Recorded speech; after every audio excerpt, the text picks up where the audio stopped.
você vai se esforçar, você vai treinar muito, muito, muito. Não existe treino forte. Treino forte é quando nós estamos a treinar forte. Quando vês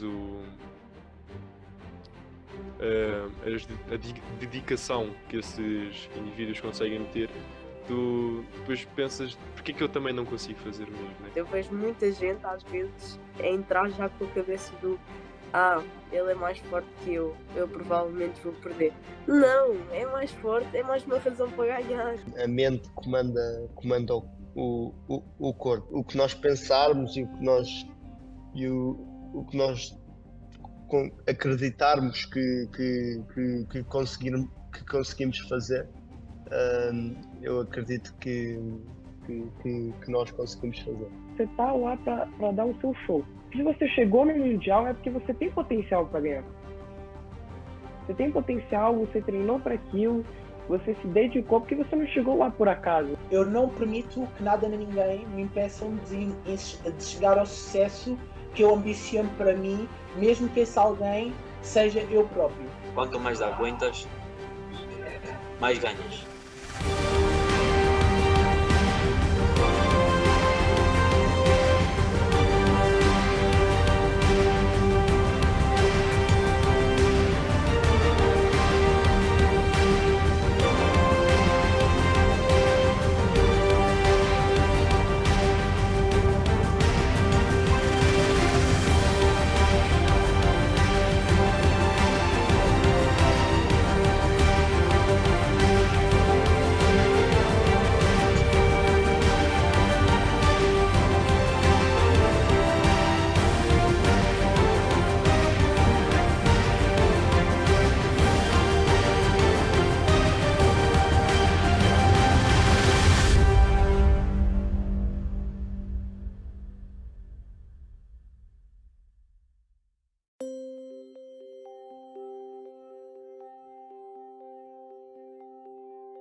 A saúde mental é um componente-chave de uma cultura de excelência em organizações de judô e é um fator organizacional que pode ser controlado por políticas de gestão. É possível fazer uma implementação de qualidade de programas de treinamento mental no contexto do judô. Fatores intangíveis como a saúde mental, a coesão da equipe e a cultura organizacional têm um impacto profundo sobre a saúde e a performance dos atletas e são vitais para que os atletas possam prosperar, para que eles tenham uma boa experiência ao longo de suas carreiras.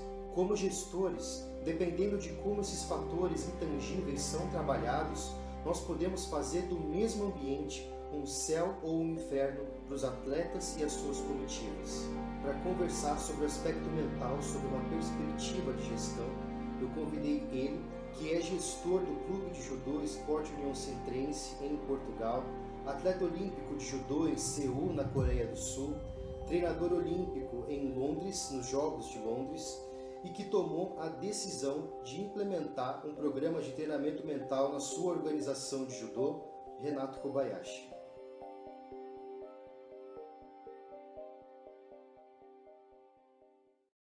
Então, Sensei Renato Kobayashi, muito obrigado por você estar aqui, fazer parte dessa série de entrevistas, buscando fortalecer esse aspecto mental do treinamento atlético. Eu acredito que nós vamos conseguir aqui ter uma perspectiva única, uma vez que você reúne essas características de ser atleta, técnico, gestor, treinador, é muita coisa numa pessoa só. Então, eu agradeço desde já essa oportunidade da gente poder estar a conversar aqui e tenho certeza que isso vai inspirar e encorajar o fortalecimento da saúde mental nas organizações de judô. Muito obrigado, viu? É um prazer e uma honra poder colaborar num projeto tão ambicioso e tão bem orientado pelo Caio. Eu quero começar já assim. Eu me lembro das nossas primeiras conversas lá atrás, já faz um tempo já, e eu me lembro de que você tinha um um objetivo de, me corrija se essa for se essa não for a palavra correta, mas de restabelecer o judo no esporte, do esporte União Centrense. E recentemente o clube foi premiado pela Federação Portuguesa de Judo com o prêmio Equipa Revelação. Então, para a gente começar aqui, eu queria muito mesmo saber, no teu ponto de vista, como é que você se sente, para a gente começar, como é que você se sente agora, nesse ponto que você está hoje, com o Clube Esporte União Centrense, nesse ponto que você está agora, com esse reconhecimento, para a gente começar? Bom, sinto-me igual. Simplesmente é agradável sabermos que as pessoas do meio e que a mais alta instituição do judo em Portugal, que é a Federação, reconhece o trabalho de toda uma equipa. Não é? É também nos dá um reconhecimento destes, nos dá também motivação para os próximos desafios. Não é? Portanto, tudo isto é importante para motivar não só o trabalho de toda a equipa, que são os atletas, os técnicos, toda a parte clínica, desde a saúde mental, à fisioterapia, e também vermos reconhecido o trabalho e o esforço que alguns também dos patrocinadores sempre acreditaram neste projeto e, portanto, todos estes fatores são importantes no conjunto. Mas, objetivamente, me sinto igual, com a mesma motivação para continuar a trabalhar num projeto que acredito estamos a conseguir reunir as condições mais importantes e com certeza vamos conseguir reunir mais ainda. É muito interessante isso, porque quando você olha para um clube na tua perspectiva de gestor, você tem ali as pessoas, os atletas, e você tem acima, você tem os sonhos, né, dessas pessoas ali consigo. Você tem ali atletas com sonhos que também são muito ambiciosos, porque todo mundo está ali com um objetivo.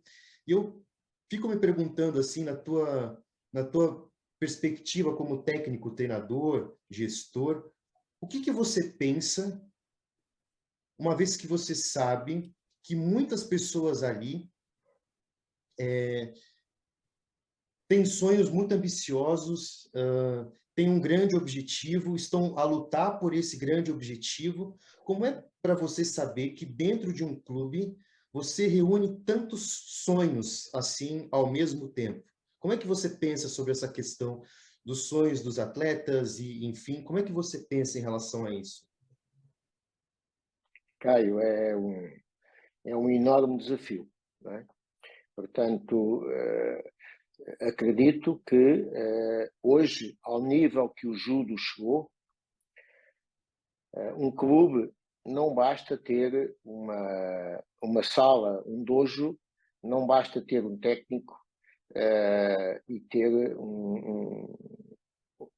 uma pequena estrutura. Porque hoje o judo atingiu um nível muito alto. Um clube, para estar no alto nível, tem que trabalhar desde o início, desde as classes mais jovens, e tem que ter uma estrutura que consiga motivar e manter todas estas classes, que desde os 4 anos até aos 40, 50, 60, agora já no clube também temos competidores de veteranos, não é? E, portanto, bom, então é um clube que, como o projeto do Sintrense, que tem competidores em todos os escalões etários, todos esses atletas têm os seus sonhos, têm os seus objetivos e cabe a mim gerir tudo isso junto com toda a minha equipa, né? Quando você, assim, teve a sua experiência de competição, e aí você teve também a sua experiência como treinador, técnico, e agora em termos de gestão, mas se você voltar um pouco no tempo, como que era tratada essa questão de saúde mental? Se falava sobre isso? Era um tema? Se você voltar, como é que era tratada essa questão de saúde dentro das organizações de judô? Estás a perguntar em relação ao meu tempo de atleta, sim? Sim, sim, sim. Sim, em relação ao meu tempo de atleta, não era tema. Tá. Portanto, simplesmente não havia tema, não é? E, portanto, não te posso dizer mais do que isso, não era tema. Portanto, nós atletas apoiávamos muito uns aos outros, porque passávamos também muito tempo juntos. Os treinadores eram um pouco distantes, não é comparável a relação que hoje, e eu falo por mim, a relação que eu tenho com os meus atletas, da relação que eu tive com o meu treinador, ou o meu mestre, não é? Portanto, as relações também são diferentes e hoje julgo, estou certo, que hoje é uma relação muito mais chegada e nós sabemos de vários problemas dos atletas quando trabalhamos com eles diariamente e com alguns deles 2 vezes por dia, com treinos bidiários. Portanto, há uma relação muito chegada, não é? No meu tempo, não era tema, portanto, Não tem nem o que dizer. Não sei bem o que te responder. Nós tínhamos que vencer os nossos medos, os nossos receios e ser fortes para ultrapassar. Sei que utilizei várias estratégias, mas só funcionava para mim, não é? E algumas não funcionaram sequer, não é? E, portanto, é uma aprendizagem que também digo que me preparou melhor para depois a minha função de treinador. Ou seja, também eu aí estava mais preparado para poder ajudar em situações que fora do normal, situações difíceis, né? Quando você começou essa transição do atleta para treinador, você trouxe consigo as suas experiências como atleta e imagino que você pôde conhecer muitas pessoas, muita gente, e eu gostaria de te perguntar, assim, o que você percebe que são os maiores desafios dos atletas nesse aspecto mental? E aqui eu estou a perguntar numa perspectiva bem geral, bem global mesmo, bem geral. O que você percebe que são os principais desafios dos atletas com base na tua experiência como atleta e também como treinador, como técnico? O que você percebe, o que acontece na prática? Bom, na prática, ninguém nasce atleta. Atleta é um processo de crescimento, de maturação, que vai adquirindo ao longo das diferentes fases etárias, não é? Portanto, é um conjunto de experiências que quando começamos com 7, 8 anos a fazer um treino com uma perspectiva já de fazer alguns pequenos torneios, nós não nos vemos como um atleta, simplesmente fazemos para nos divertir. Pouco e pouco vamos crescendo, a nossa maturidade vai se alterando, digamos, em função desse crescimento e em função desse o crescimento, porque está associado a mais experiências, não é? E nesse sentido, o atleta vai sendo formado de acordo com a sua faixa etária, não é? E quando ele ganha consciência de que pode vir a ser um atleta de alta competição, bom, aí das duas uma. Ou ele lida bem com esse processo e tem uma estrutura de clube e de treinador que consegue ajudá-lo nesse novo desafio, ou então ele não tem e ele vai começando a ter muitas frustrações e que vão dificultar esse desenvolvimento, a ponto de que a maioria desiste desse sonho. Uma pequena minoria consegue ultrapassar. Penso que por dois fatores. Ter uma estrutura familiar de apoio ajuda muito, e outra, ter uma estrutura de estar num clube que efetivamente está munido, equipado de toda uma organização que permite apoiar o atleta no seu desenvolvimento. Porque, imagino eu, quanto mais difícil será quando um atleta hoje, e estou a falar, por exemplo, de Portugal, vive, por exemplo, onde eu estive agora, numa ilha, no meio do Atlântico. É mais difícil ainda do que quando vive na capital. Sim, sim. Por outro lado, essas dificuldades, às vezes, galvanizam para que o atleta tenha mais ambição. Mas depois, tudo torna mais difícil, porque cada vez é muito difícil os técnicos de judo, um treinador, viver só do judo. Então, não há muitos técnicos, por exemplo, em Portugal, que sejam totalmente profissionais de judo. E isso dificulta para que o técnico também esteja preparado para poder acompanhar os seus atletas em juvenis, em cadetes, em júniores e em séniores, com competições praticamente todos os fins de semana, 12 meses por ano.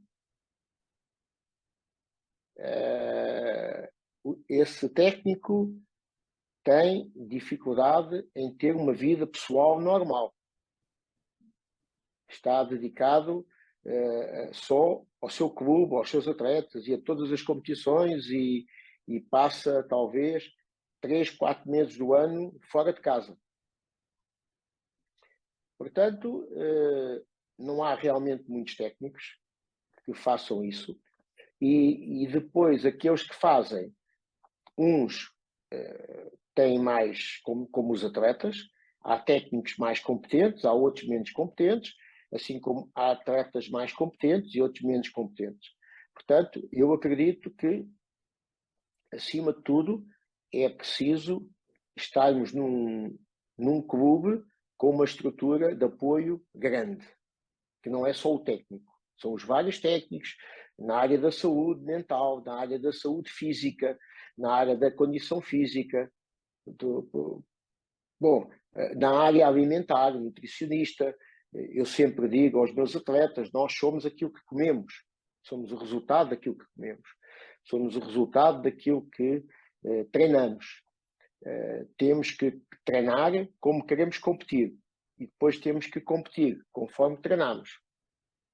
Então, isto é um jogo que é feito ao longo dos anos. Um atleta de judo, no mínimo, para que tenha um nível médio, demora 10 anos a fazer. E depois vamos ver se ele tem estrutura mental, física, estrutura familiar, estrutura do clube e de uma federação também, que consiga depois em sénior suportar e apoiar o crescimento e o desenvolvimento desse atleta ao mais alto nível.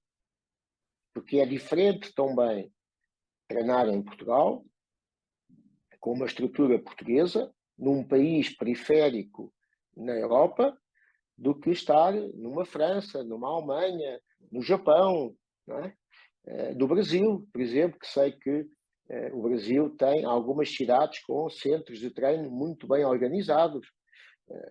Claro que o Brasil é muito grande e em algumas cidades também não tem esse apoio, mas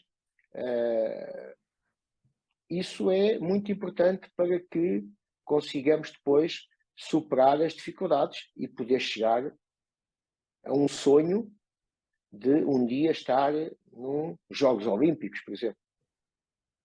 Sim, sim.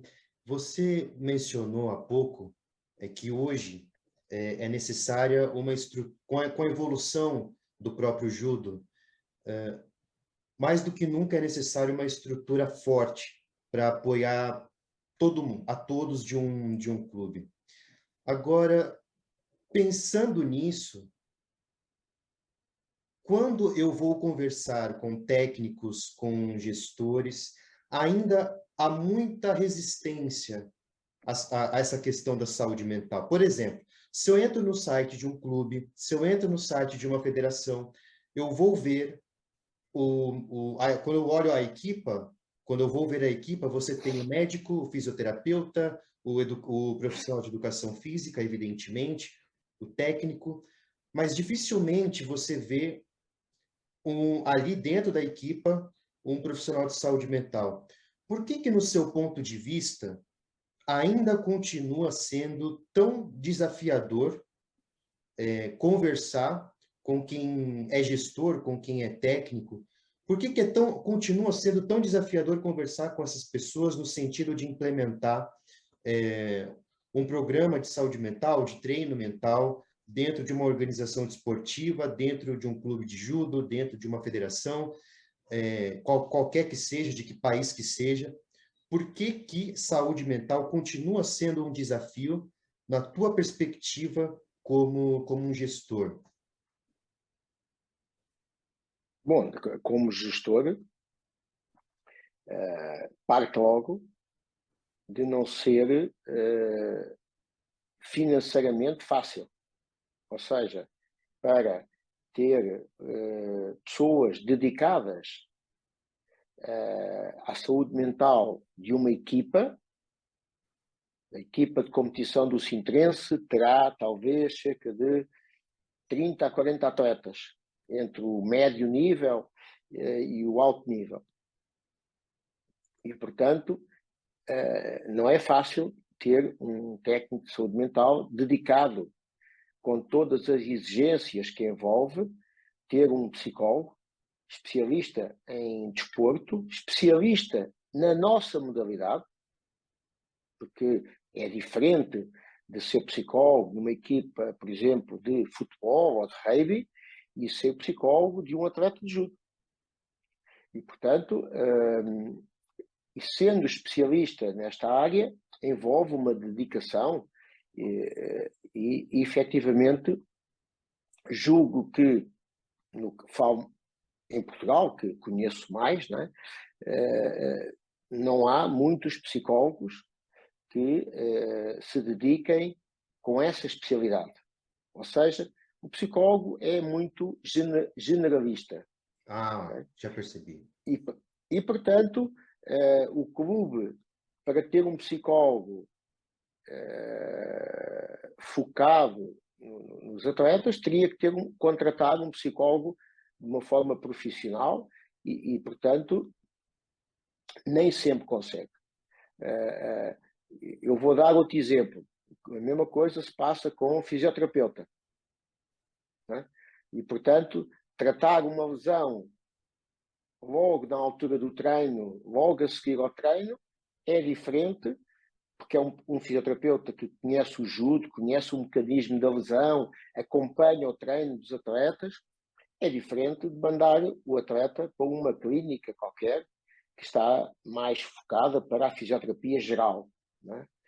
Bom, então tudo isso é muito importante e ter pessoas focadas naquilo que é a sua função aí. Portanto, dificuldade, eu sei que é difícil, eu tive também para conseguir comportar a minha equipa, não foi fácil e é um trabalho do gestor conseguir reunir também as pessoas que tenham essa disponibilidade. Daí que valorizo muito a experiência e todo o aconselhamento e todo o acompanhamento que temos tido com o Caio e com a Isabel, não é? E, portanto, às vezes eu próprio preciso também de ter a vossa opinião sobre algumas coisas e termos alguém que conhece a nossa realidade e que com base nesse conhecimento emite uma opinião tem muito mais valor do que uma pessoa que não conhece nada, né? Então, isso é um ponto interessante que você colocou, que hoje existe uma necessidade, uma demanda de pessoas, de profissionais que entendam daquela modalidade específica. Ou seja, é diferente você, talvez uma barreira, pelo que eu estou a perceber, seja, embora você tenha muitos profissionais da saúde mental, como psicoterapeutas, psicólogos, um psiquiatra, etc., nem todos têm, digamos assim, a vivência, digamos assim, no nosso caso aqui do judo. Eu penso que é isso que você quis dizer. Uma barreira é não só estar capacitado, mas também ter uma compreensão da modalidade, do judo. Isso é uma coisa importante, pelo que eu pude perceber. Sim, claro. Sim, sim. Claro. Para conseguir perceber as tensões e os medos que um atleta de judo tem, não é? Já percebi. Agora, quando você aceitou a ideia, né, de colocar, de implementar no Sintrense essa ideia do departamento de treino mental e psicologia com a Isabel, enfim, também, o que você pensava que iria acontecer? O que era mais importante para você como um gestor que pudesse acontecer através disso? Porque eu penso que um gestor, no caso da saúde mental, é uma responsabilidade grande, porque você está a entregar, digamos assim, a saúde a saúde mental dos atletas que você gere, no caso, a duas pessoas, a Isabel e eu. Então, qual que é a expectativa de um gestor? Imagina, se existe alguém a pensar em implementar um treino mental, a colocar um profissional de saúde mental, qual que é a expectativa de um gestor em relação a implementar algo desse jeito, dessa natureza, no seu clube? O que se espera? O que você espera de mim, por exemplo, como um profissional da saúde mental? Você como gestor. O que você espera que aconteça no clube através de um programa como esse? Bom, este programa nunca será implementado de uma forma generalizada, ou seja, há um número de atletas que têm esse acompanhamento mais restrito pelo também a quantidade de desafios que têm. O que é que eu espero como treinador desses atletas? Acima de tudo, eu espero que eles tenham mais uma ajuda que os ajude a lidar melhor com as vitórias e melhor com as derrotas, para que eles consigam, e é importante que o treinador, embora a realidade seja que o treinador é um bocadinho de tudo, não é? O treinador muitas vezes é psicólogo, o treinador é fisioterapeuta, o treinador é pai, é mãe, é treinador também. E às vezes, quando chegamos a um nível mais elevado, é importante diferenciar estes papéis, para que o treinador não acumule todas estas funções que podem levar a um esgotamento da relação entre o atleta e o treinador. E aí é uma situação que não pode acontecer. Portanto, é importante que hajam outros intervenientes. E neste caso, o apoio na saúde mental é, para mim, muito importante, porque eu não consigo galvanizar, potencializar um atleta que está diminuído do ponto de vista mental, que ele próprio não acredita que é capaz. Por mais que eu diga e incentive, precisamos de mais apoio, seja da parte do psicólogo, seja da parte da família, seja da parte dos amigos. E aí é importante porque os atletas de maior exigência de treino, também grande parte dos seus melhores amigos estão no clube. E, portanto, é preciso haver um ambiente de apoio favorável a tudo isso. Não é fácil, mas isso é o que eu, enquanto responsável pelo clube, treinador e gestor, tento que seja criado e seja mantido um ambiente favorável para todos. E por isso o Sintrense tem também, nessa perspectiva, tem crescido e a ponto de ser reconhecido como uma equipa, não é? Isto é muito importante, este reconhecimento, que é reconhecerem o clube não pelo António, pelo João, pelo Manuel, não é? Ou seja, por um atleta que seja campeão de uma prova importante, mas reconhecerem pela equipa. E este é que é preciso ter esta leitura, não é? Porque a maior parte dos clubes são conhecidos por alguma característica.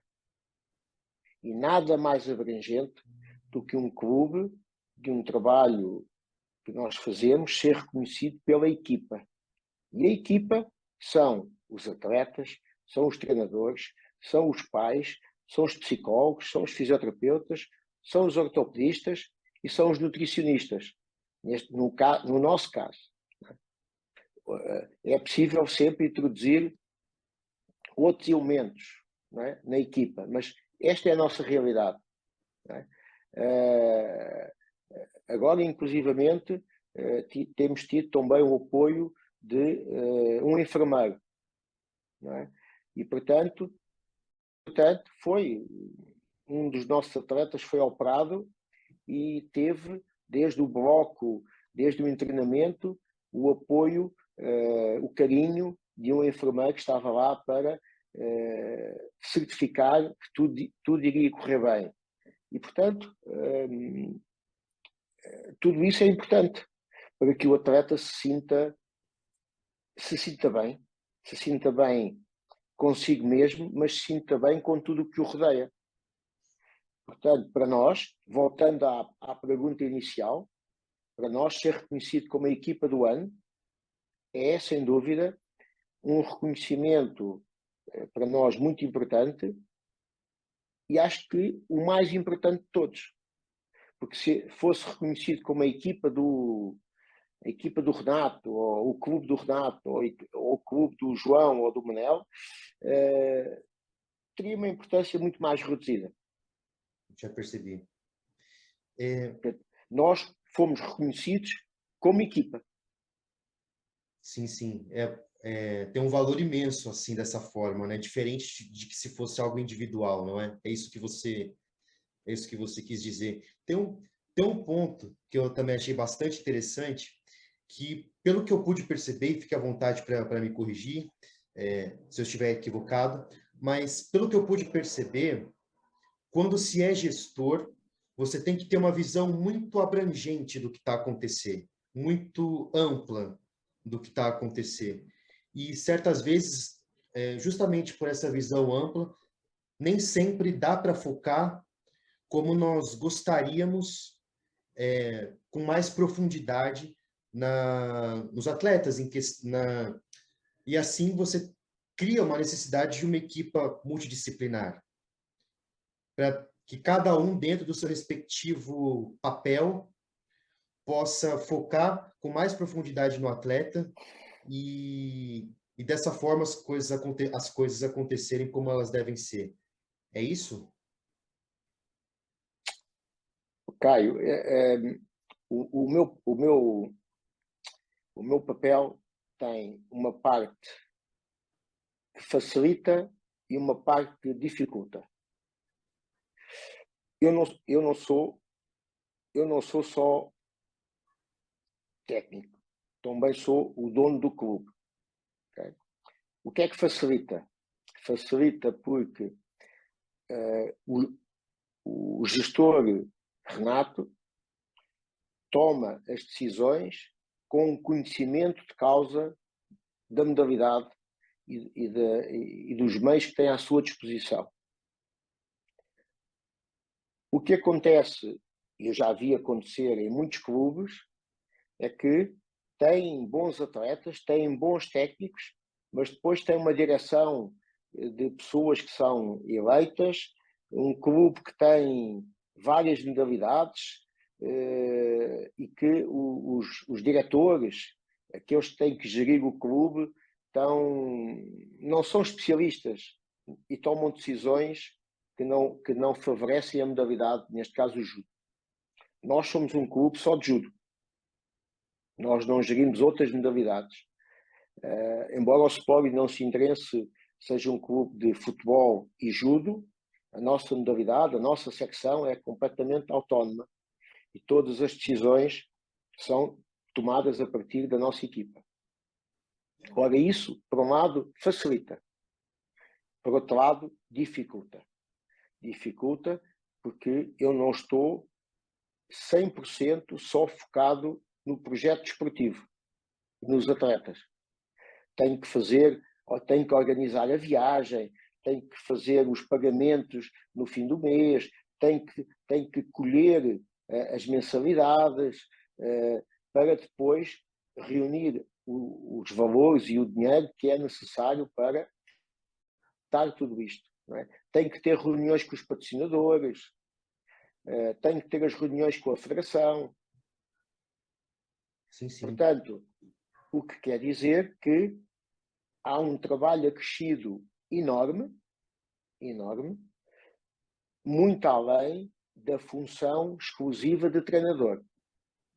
Por outro lado, é mais fácil porque estamos em sintonia com uma linha que foi traçada, que tem por objetivo fazer crescer toda a equipa de judo. Bom, então não há aqui uma situação que seja mais fácil por ser gestor ou mais difícil. O que eu gostava é que houvesse uma equipa de gestores que efetivamente eu não precisasse me preocupar com nada disso. E não é possível. E, portanto, o que eu tenho é várias ajudas de pessoas que estão disponíveis e que são muito importantes em toda a parte do back-office do clube e que me ajudam, mas eu tenho que estar sempre dentro também. Claro. E depois na parte técnica, também não posso estar sozinho. Não é? Deste fim de semana, tínhamos uma equipa de cadetes em Coimbra, tínhamos uma equipa de juvenis iniciados na Ilha Terceira, nos Açores. E ao mesmo tempo tínhamos uma festa de Natal com vários atletas em Queluz. Bom, então tínhamos 3 atividades no mesmo dia, não é? E, portanto, só é possível se tivermos uma equipa que consiga estar em todo o lado, não é? O que você acredita? Porque eu percebi a partir das suas respostas anteriores potenciais barreiras, né? Então, você comentou, por exemplo, do psicólogo, mas que não percebe a realidade do judo. Então, são potenciais barreiras. Mas no teu ponto de vista, na tua opinião, o que poderia facilitar, então, se a gente pensar ao contrário, se eu sou um gestor e quero trazer um profissional da saúde mental, o que você acredita que facilitaria essa abertura?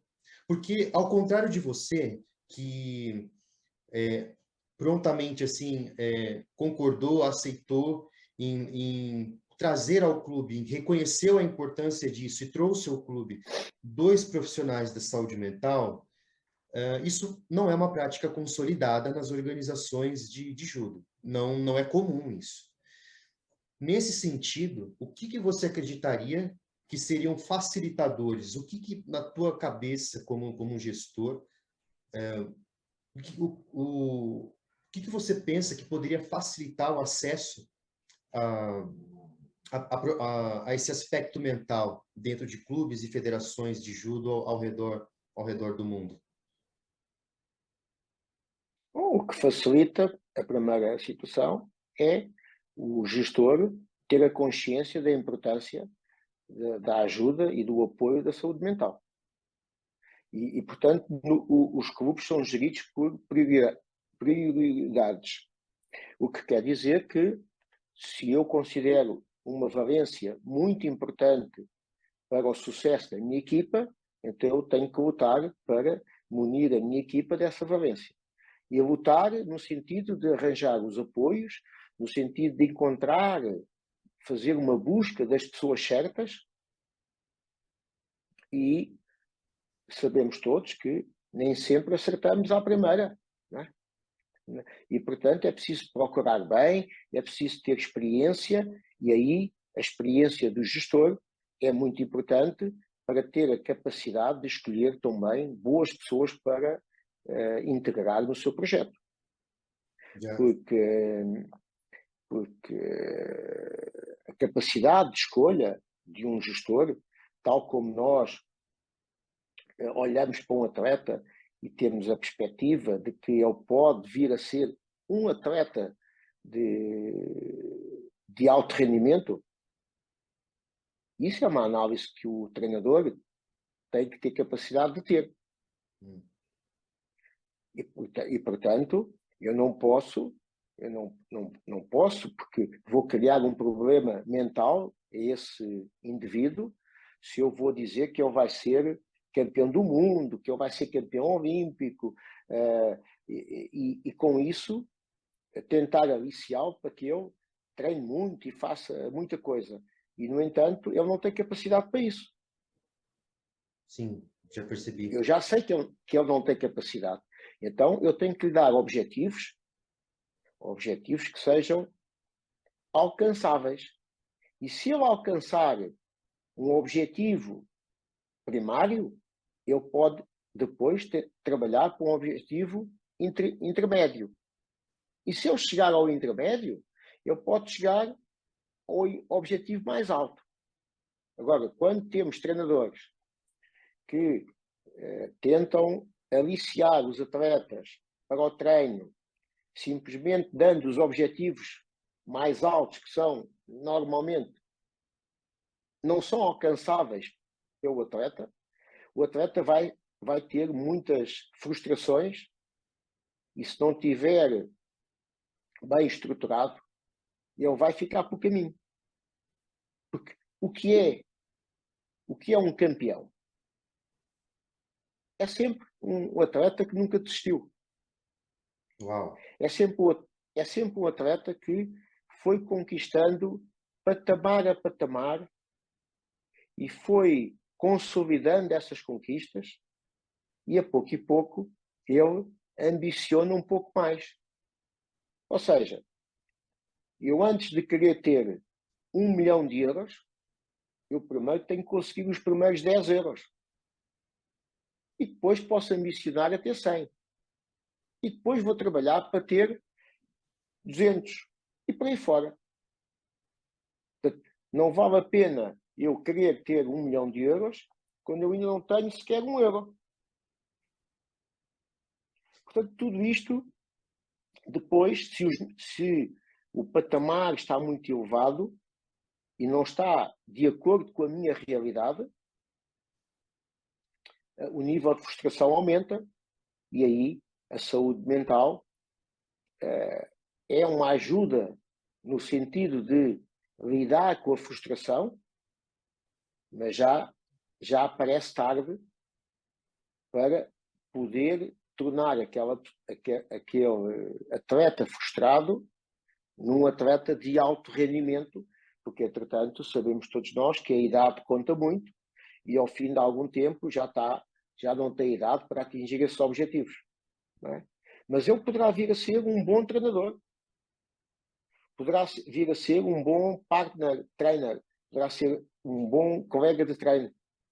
Bom, há tantas coisas onde nós podemos ser úteis na vida que eu não posso ter como objetivo de vida ser só campeão olímpico. Uhum. Se eu vivo só para isso, tudo o resto passa ao lado. Você teve a experiência também como um treinador olímpico também. Eu tenho muita curiosidade assim, de saber que características,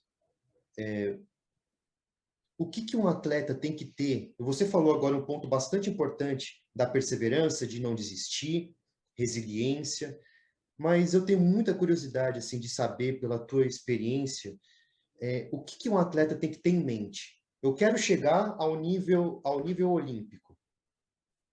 O que eu tenho que ter em mente desde o começo? Se eu tomo uma decisão, eu vou treinar para ser um atleta olímpico. Esse é o meu grande objetivo. O que eu tenho que ter em mente se eu quero chegar nesse nível? O que é mais importante eu ter em mente logo de cara, assim? Sem isso não dá. O que é importante nesse sentido? Bom, no caso do judo, facilita. Não quer dizer que seja o único meio de atingir isso. Mas facilita se trabalharmos com um treinador que tenha experiência. Ou seja, que tenha experiência olímpica. Portanto, se o atleta quer ser olímpico, mas também está a trabalhar com um treinador que não tem experiência olímpica e nunca trabalhou a esse nível, o próprio treinador também tem mais dificuldades.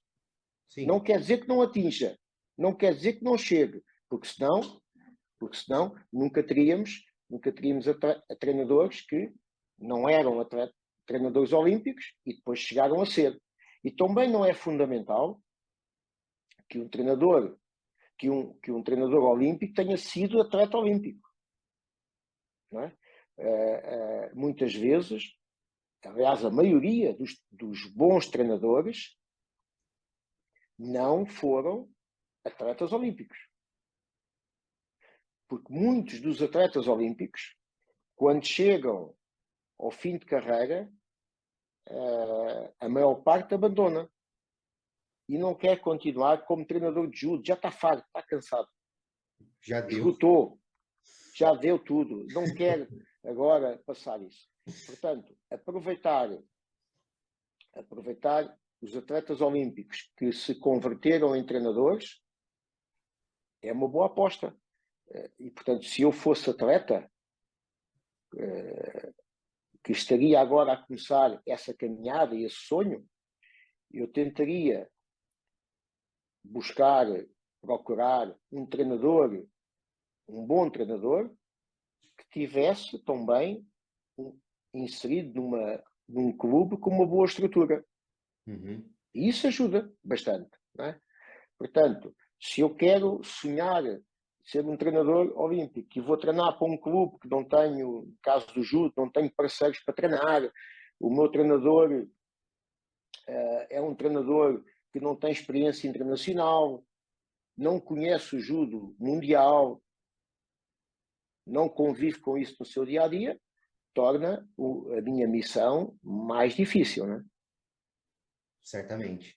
E em termos de mindset, assim, de mentalidade, o que é importante que um atleta... Qual é o mindset, assim, que, como você falou, né, talvez não necessariamente... vou reformular. O mindset que facilita. Qual é o tipo de mindset, mentalidade do atleta que facilita que ele chegue nos seus objetivos? Bom, para começar, tem que ser um atleta ambicioso, não é? Certo?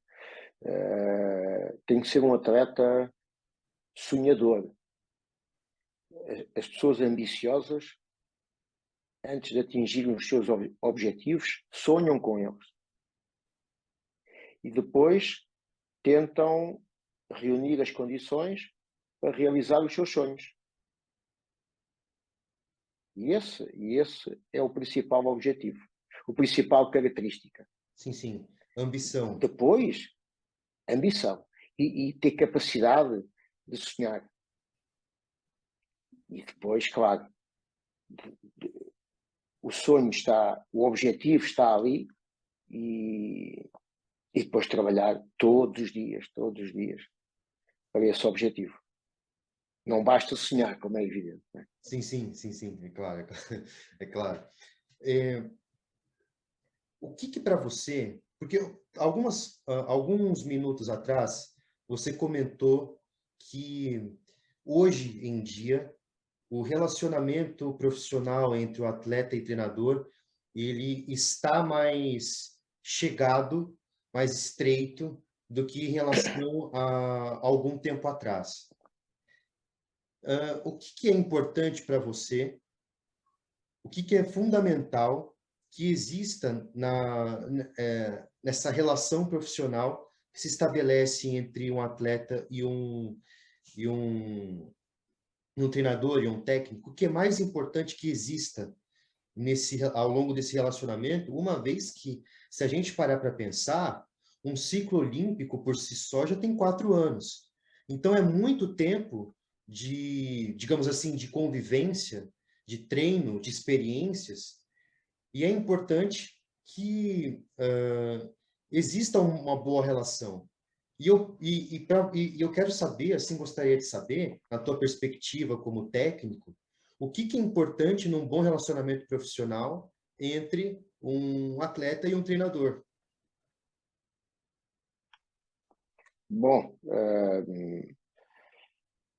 primeiro tem que haver... Não é primeiro, vou reformular. Não tem que ter uma ordem de importância. Ambas as características são importantes, porque sem uma não existe a outra. Então elas não são mais importantes uma que a outra. Bom, tem que haver respeito, tem que haver confiança, e eu ia pôr aqui também amizade. Uma amizade com respeito, em que é uma amizade onde cada um sabe qual é o seu papel. Mas, acima de tudo, estas 3 características são muito importantes. A confiança, porque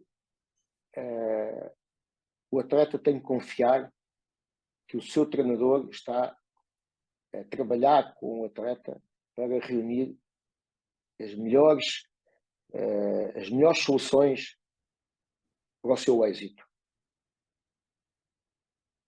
Confiança também do treinador, que tem que confiar que o atleta faz aquilo que ele idealiza para o atleta.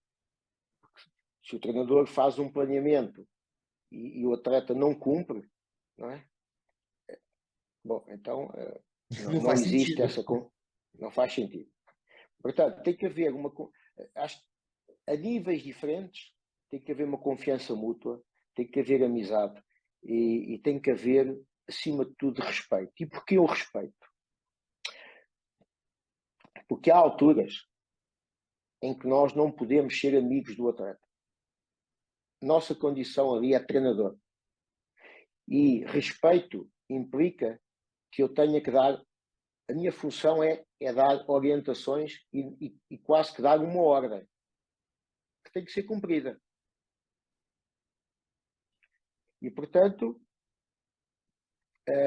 se houver faltas de respeito, em que muitas vezes os atletas já acham que sabem tanto quanto o treinador, já contestam as opiniões do treinador de uma forma que não é aceitável, e sabemos o que é difícil lidar com atletas, por exemplo, pré-adolescência e adolescência, onde muitas vezes os atletas acham que sabem tudo, ou porque vão ver à internet, ou porque vão ver noutros lados, ou porque várias pessoas dizem, mas é desta maneira, o outro diz que é da outra, o outro diz que é da outra.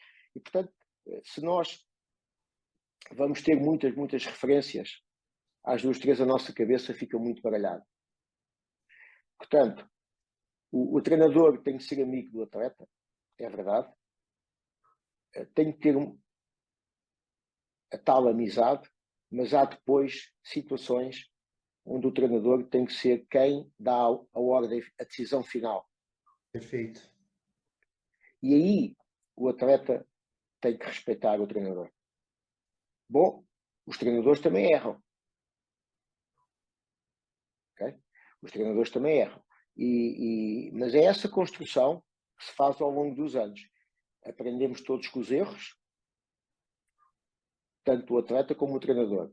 E se eles estiverem alinhados, os dois,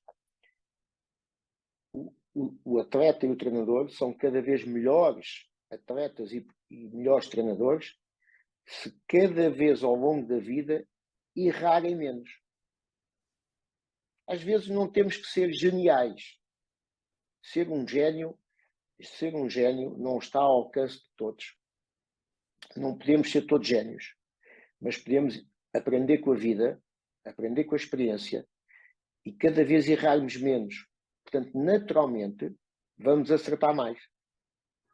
Você sabe que tem uma... Isso foi sensacional, foi fantástico. É um highlight, assim, muito, muito bom. Tem uma coisa, se tem uma coisa que é unânime entre as pessoas que eu converso, assim, do Sintrense, é que todos, assim, gostam demais do clima, do ambiente. Isso é uma coisa, assim, que todos fazem questão de mencionar. O clima, o ambiente do clube gostam muito. Nesse sentido, houve ou há uma construção nesse sentido. Eu gostaria de saber a tua perspectiva da importância de construir esse ambiente onde as pessoas se sintam bem. Como é que isso impacta na performance, no desempenho dos atletas? Porque é uma coisa impressionante, para mim, particularmente, é uma coisa impressionante e com certeza não é por acaso, não é do nada que algo assim é construído. Então, eu gostaria de perceber como é que você percebe essa questão da cultura do dojo? Como é que você percebe essa questão de construir um ambiente, um bom ambiente, para que as pessoas se sintam bem?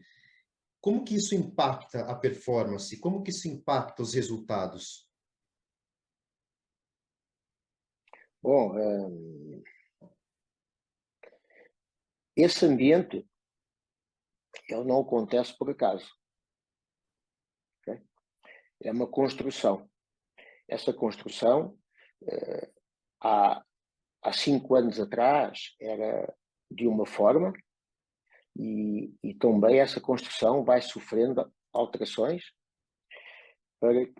porque o clube cada vez tem mais pessoas. Quanto mais pessoas têm, mais questões existem para resolver, mais opiniões existem e, portanto, é preciso deixar claro que não basta abrir um clube e o ambiente acontece. Uhum. em muitas alturas, eu tive que intervir em situações que iriam, no meu entender, prejudicar a construção do ambiente que eu achava que queria no clube. Não quer dizer que o nosso exemplo seja o único que é bom. Não, todos são bons desde que tenha pessoas como o Caio que consigam replicar, dizendo, eu falo com várias pessoas e todos são unânimes nessa situação. Portanto, é porque funciona. Agora, houve, ao longo da história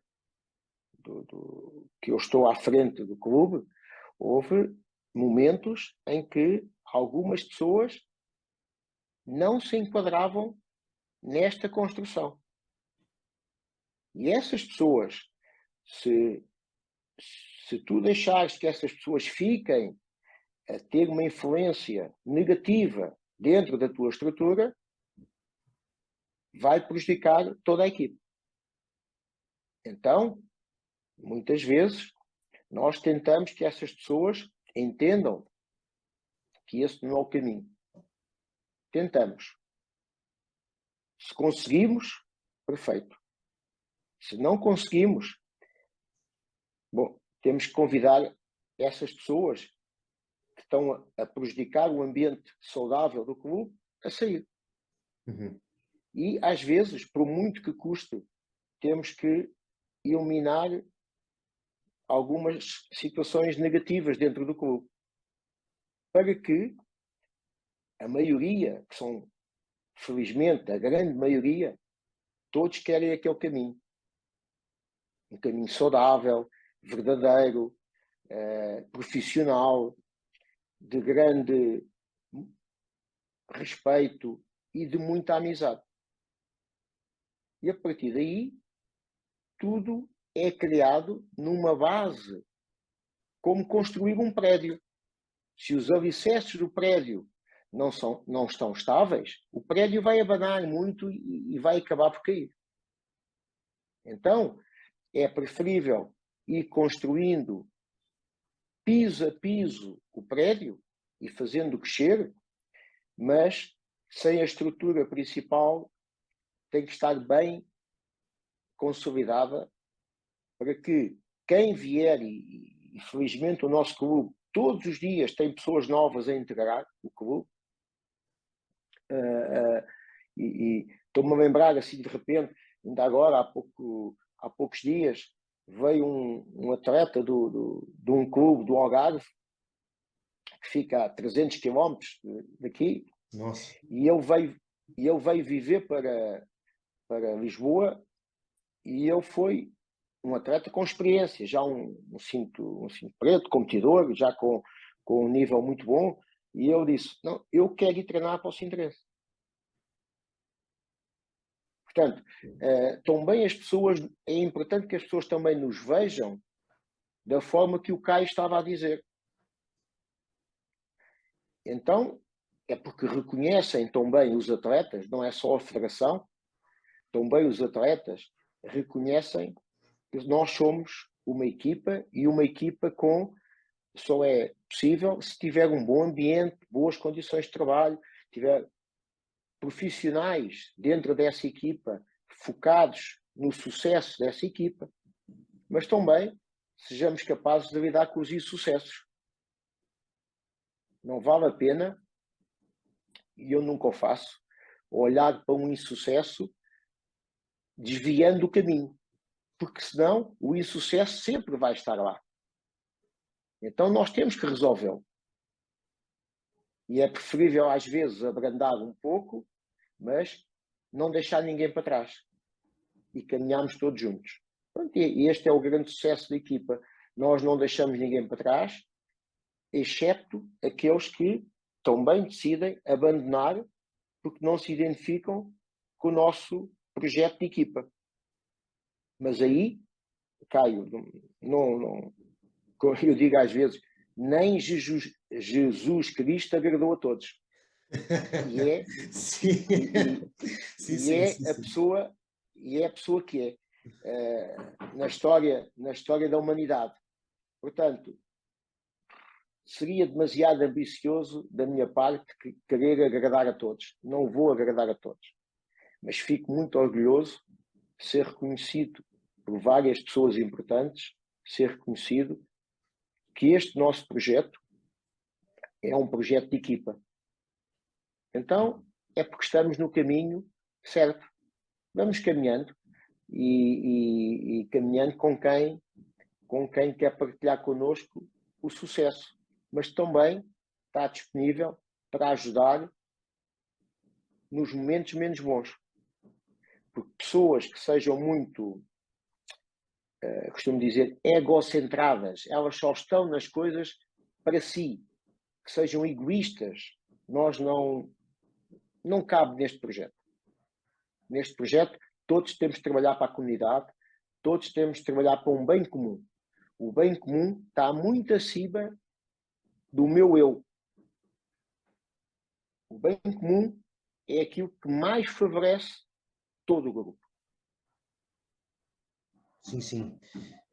Para a gente encaminhar, então, para os momentos finais dessa nossa conversa aqui,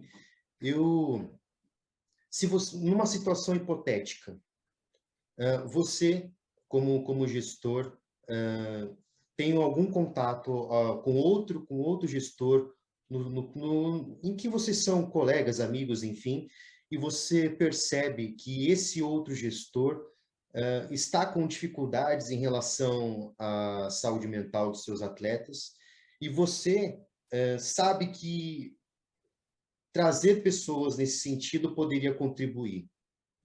Como é que você abordaria essa outra pessoa?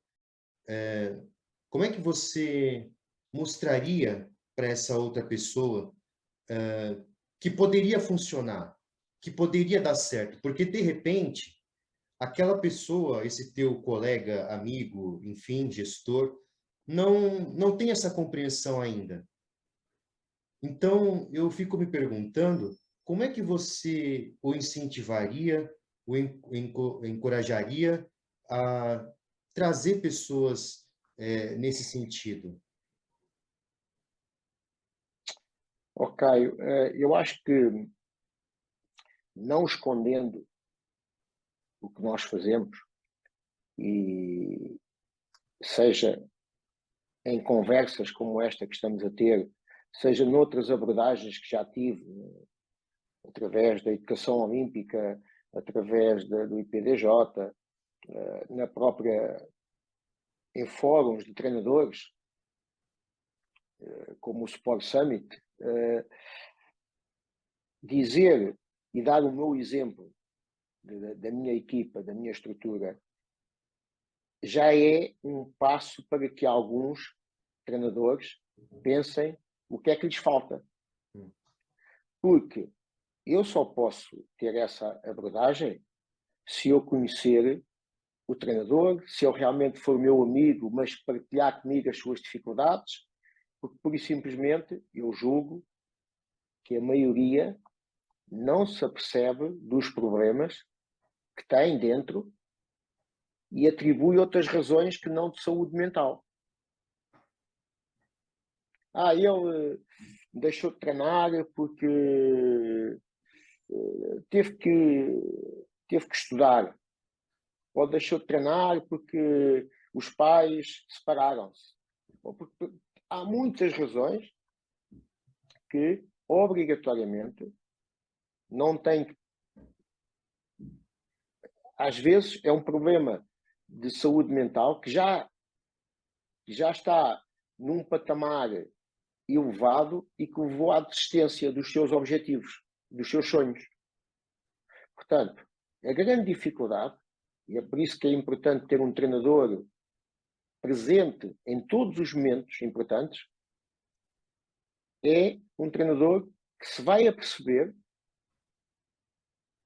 das mudanças que estão a haver num certo atleta para que possa intervir o mais cedo possível e que possa, junto com o seu psicólogo, ter uma intervenção coerente. Portanto, a saúde mental é uma coisa muito oscilante, não é sempre igual, a construção não é sempre positiva, tal como da própria vida do atleta. Portanto, acredito que hajam treinadores que tenham pelo menos essa consciência de pedir ajuda, porque também existem, não é só atletas, existem treinadores com problemas de saúde mental. E esse é outro fator. Sim. Mas a pior coisa que pode acontecer a um atleta e que pode acontecer a um treinador é a consciência, é não ter consciência do seu problema. Ele achar que não tem problema nenhum. Então não se trata. E quando eu tomo consciência que tenho que me tratar, já estou de tal forma doente que a recuperação é quase impossível. Portanto, naqueles treinadores que estão mais chegados a mim, que são meus amigos, e com quem eu partilho todas estas minhas experiências, alguns pedem-me conselhos e eu dou. E também eu, sempre que dou um conselho e conheço a realidade deles, também aprendo. Também reflito, porque não há situações iguais.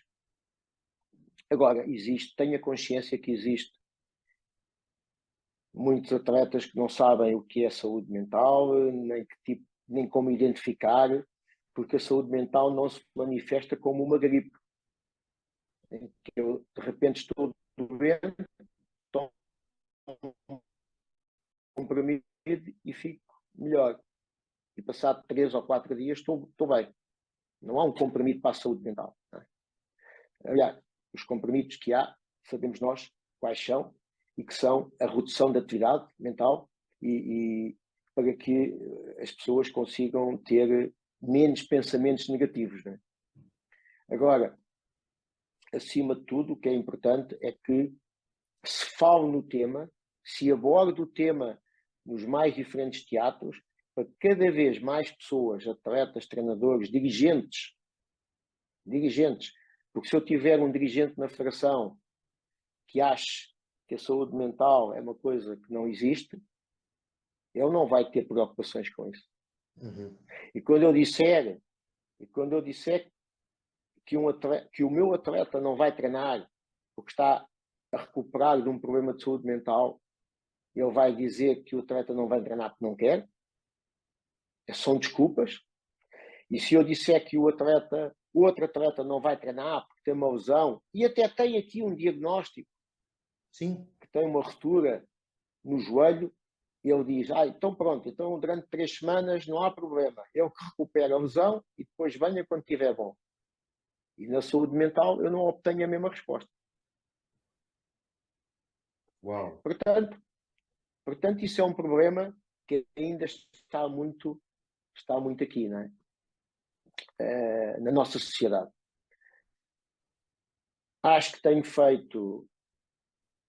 contribuído um pouco para alterar isso, mas era preciso que muitos mais contribuíssem. Acho que estamos hoje melhor do que estávamos ontem, mas ainda há muito para fazer. Para a gente encerrar essa nossa conversa aqui, eu gostaria de saber de você quais são as suas expectativas em relação ao futuro agora no Sintrense, porque eu percebo que você o clube está numa caminhada ascendente. Então, eu tenho acompanhado aqui do Brasil os resultados expressivos do clube em várias categorias. Aí há uma construção de equipa, enfim, há um sucesso do clube, evidentemente, por uma série de fatores, conforme você havia comentado há um tempo. E chega ao ponto, nesse final de ano, onde você pode experimentar, pode vivenciar o Esporte União Sintrense a ser prestigiado pela Federação Portuguesa de Judo como um prêmio Equipa Revelação. Chegamos nesse ponto agora. Quais são as suas expectativas a partir de agora, desse ponto que você chegou? Bom, continuar a crescer na base, com a turma dos judoquinhas, que é a base que alimenta todo o clube, criando novas gerações de atletas que sempre vão crescendo e alimentando o clube. Muito importante. Segundo ponto, e mais difícil de todos, é manter o que já temos. Mais importante do que crescer é manter. Para que o crescimento que haja seja consolidado e seja um crescimento amadurecido. Portanto, tudo no futuro será manter o que conquistamos, e penso que é mais difícil do que conquistar é manter o sucesso. Depois, do ponto de vista desportivo, além de manter e melhorar os resultados que já temos, é sem dúvida um objetivo do Sintrense em 2028 voltar e ter atletas olímpicos a representar Portugal. Portanto, parte destes atletas que temos hoje, com certeza, poderão fazer parte desse sonho. E é reunir todas as condições consideradas importantes para que eles tenham os meios e consigam lá chegar. De preferência, acompanhados por nós. Ótimo, sensacional, Sensei. Muito obrigado. Eu tenho certeza de que a sua perspectiva única para essa série, como atleta olímpico, treinador olímpico, gestor, vai inspirar, encorajar o fortalecimento desse aspecto mental, que também é, para falar a verdade, como vários documentos olímpicos falam, a Carta Olímpica e outros documentos demonstram que esse aspecto mental é uma necessidade dos atletas, é um direito dos atletas, é um princípio de boa organização, de boa gestão nas organizações. Então, muito obrigado por você compartilhar a tua perspectiva. Tenho certeza de que isso vai ajudar bastante a inspirar outros gestores técnicos a fortalecer também o movimento olímpico, os valores olímpicos de excelência, respeito e amizade. Então, muito obrigado pela oportunidade de poder falar consigo sobre isso. Foi uma honra para mim partilhar